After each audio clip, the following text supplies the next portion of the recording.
favorite brother, your favorite cousin, your favorite uncle, your best friend's best friend. It's me, Dr. Larry, and welcome to Live For You, the YouTube channel. And here is a safe space, as you guys already know. You guys who come every week, I love you, your family. Thank you for coming. Continue to come, share. Those of you who are new, if you don't know, now you know. I am Dr. Larry Smith. I am a certified life and spiritual coach, along with a whole host of other certifications. If you want to know more about that and more about me, you can go to www.liveforyoucoaching.com. That is www.liveforyoucoaching.com. Did I say that was www.liveforyoucoaching.com? Okay, I think I did. So go there to www.liveforyoucoaching.com. Learn more about me, but you can also learn about my business, which is Live For You Coaching, and learn about how I help people, and maybe I can help you. You can reach out to me for coaching services. There are also coming more things like a book, as well as courses that you'll be able to take in your own time, on your own level, on your own space, and a whole host of other things. So look out for that. You can find all that once again at www.liveforyoucoaching.com. Anyway, today I wanted to hop on with you guys today, and I wanted to talk about trauma, because as those of you who come regularly, you know that my field of expertise is trauma, and more specifically, I help African American males between the ages of 18 and 40 process, deal with, work through trauma that they've dealt with to get to the next level. And I want to go ahead, since I have the release of the book coming out soon, I want to go ahead and start talking about some of the things that I deal with in the book, but also that I deal with my clients. The book is called The Freedom Prescription. That is my coaching program. That is my signature coaching program. It's called The Freedom Prescription. And in it, I try to help my clients find ways to deal with their trauma. And I give little kind of prescription-like things to try to help them to deal with those things. And there's many aspects of trauma. Trauma can be huge, trauma can be small. But what I've learned in not just my research, but also in my personal life and in other things that I've done, I've learned that trauma, no matter how big or small, can have the same impact on everyone, right? If I have a trauma that's huge, say I was sexually violated as a child, that trauma, the process that I go through in dealing with that and healing from that, or trying to move to a present center from that, can be just as bad as somebody's trauma who might stub their toe, or who might have a car accident, or who might have a negative toxic relationship that created a trauma, or a parent, or whatever. So it can have different impacts on different people. A small trauma that we might consider small, like stumping your toe, might have a dramatic, huge impact on one person, whereas somebody who may have been the victim of sexual abuse and violation may have not as deep of a maximum response to it. So trauma is very tricky, but it's also unique in each person, but it also has certain things that we look at that we can see.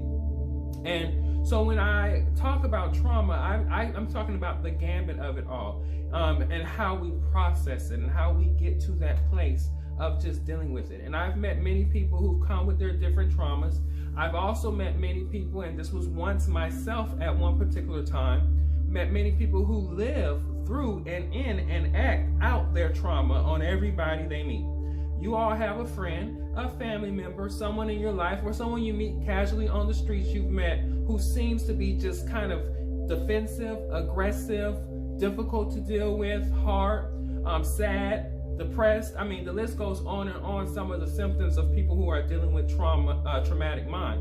But it impacts them in a major way. And by default, what happens, unable to control their emotions, or unable to process what they've been through in a healthy way, they act it out on everybody that comes in contact with them, and many times in not so positive ways. And like I said, you guys can relate to that. You've met people, and maybe that's even you.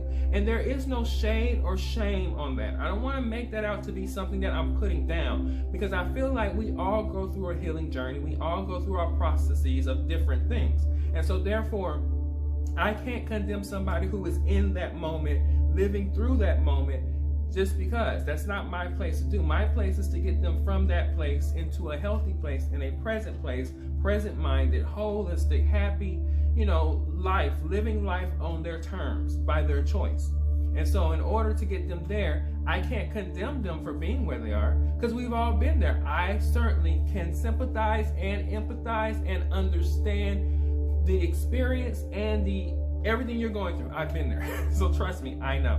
Many years of therapy, here I am. And I'm not saying you need all that. I'm not saying you have to go through the process. Sometimes therapy is good for some, and for others, we only need just a little bit of coaching. That's why I started Live For You Coaching, because I realized that a lot of people just really need a good coach, a good life coach, a good spiritual coach to help them reconnect themselves where they need to connect themselves.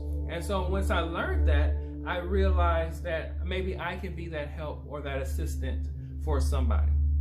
Anyway, so today I want to talk about acceptance. Accepting what is, because it is what it is, right? Many times, part of the feelings that we have because of a past trauma, or a trauma that's assumed that just happened, or whatever it is, part of the reason we have the emotions and the feelings that we are having because of the trauma is because we refuse to accept what is. One of my favorite works is Byron Katie, and she works with kind of helping people to accept what is. She calls it the work. And I've studied her really, really closely in a lot of her stuff, as well as many other people. But one thing that was very clear to me in her work is the acceptance of what is. You can't change what happened. If it's in the past, it happened. And she goes as far as saying it happened because it was meant to happen. And if you're on that level of consciousness and you're just accepting things that happen because they were meant to happen, I congratulate you, because that's a very powerful place to be, because you're not attached. The Buddhists, in Buddhism and in Hinduism, they teach this idea of not getting attached to anything, whether it is material possessions, whether it is physical reality, whether it is people, whether it is emotions, whether it is situations, whatever the case may be. Don't get too attached or too connected so intimately to stuff that when it's gone, it's a traumatic experience just getting over it. And sometimes, and you guys know, and I know, we all know, we've met people have gotten attached to their traumatic experiences. And they live their lives through and about those traumatic experiences. They just can't seem to shake that monkey of that traumatic experience off. A lot of people are in that space, walking around this place we call the earth. And that's fine, but that can have such a debilitating effect on one's life.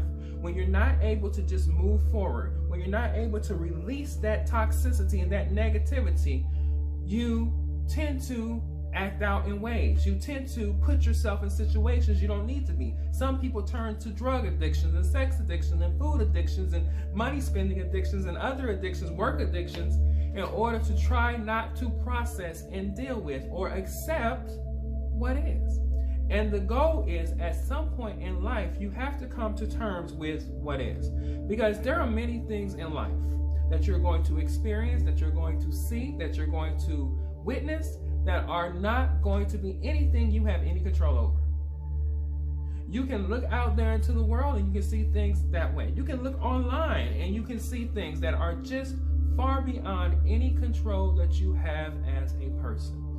Byron Katie labels it three things. She labels it God's business, other people's business, and your business. You can't change God's business. That's like death. That's like nature. That's like natural disasters. That's like things that are going to happen that are well beyond our control, that we exist through, and we just have to deal with because we can't do anything about it. You can't stop an earthquake. You can't stop a snowstorm, right? You can prepare, and you can just do all you can do from that, but you can't change it. And it's the same thing with the past. The past is really God's business, because once it's gone, it's gone. It no longer exists. And if it no longer serves you, there's no reason you should have it, letting it to affect you in any kind of way. So that's God's business. And then other people's business is what people want to do. I hear a lot of conversations about a lot of many different topics in the world. You scroll through the internet, Facebook, chats, and other things, and you realize that a lot of people spend a lot of time worrying about other people's business. And they get upset and angry, and they fight, and they do all kinds of things. And even some people kill, all because of worrying about other people's business. At the end of the day, other people's business is their business. This is what it is. And that's not yours. And so therefore, they're not inclined to do what you want them to do. You're not inclined to do what they want you to do. And at the end of the day, why worry about something that is out of the control and comfort zone of your business? The only business you have to tend to is yours. And the things that you can change and you can work with in your life and that you have control over, that's all is yours to worry about, your business. Your trauma is your business. However, because it is past, it should not be your business today. Now, here's the powerful thing with that. You have one thing on your side that is the most powerful thing you have as a human being, and that is your choice. You can choose not to allow your past traumatic experience to be your present reality, because the reality of it is it's not present, it's past. It's not in the future, it's past.